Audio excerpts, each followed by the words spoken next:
শুভকামনা রইল। আমরা এখানে আজকে বেশ কিছু লিঙ্কিং ভার্বের চার্ট দিয়ে রাখলাম, আপনাদের বেশ প্রয়োজনে কাজে দেবে। আপনারা ইচ্ছা হলে আপনাদের টাইমলাইনে রেখে দিতে পারেন। লিঙ্কিং ভার্ব আমরা সাধারণত বিভাগগুলোকে বেশি লিঙ্কিং ভার্ব হিসেবে ব্যবহার করে থাকি, যেমন অ্যাম, is, R, was, R, being, বিন। এছাড়া আরও অনেক লিঙ্কিং ভার্ব আছে যেগুলা আমরা নিচে দিয়ে দিয়েছি। টেস্ট মানে স্বাদ গ্রহণ করা, ফিল মানে অনুভব করা, স্মেল মানে গন্ধ নেওয়া, অ্যাপিয়ার মানে মনে হওয়া, গো মানে যাওয়া, রান মানে দৌড়ানো, সিম মানে মনে হওয়া। আরও আছে লুক মানে দেখা, টার্ন মানে পরিবর্তন হওয়া, গেট মানে পাওয়া, বিকাম মানে হওয়া, রিমেইন মানে থাকা, প্রুভ মানে প্রমাণ করা, গ্রো মানে জন্মানো বা বড়ো হওয়া, ফল মানে পতিত হওয়া, সেল মানে বিক্রি করা।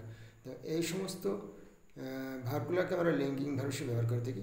আর লিঙ্কিং ভার্বের গঠনটা আপনারা খেয়াল করে দেখেন যে subject plus linking verb plus subject plus linking verb plus noun বা নাউন ফ্রেজ, এটা যেমন একটা গঠন।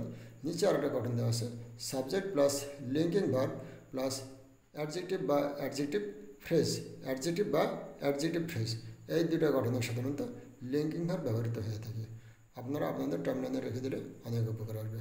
ধন্যবাদ।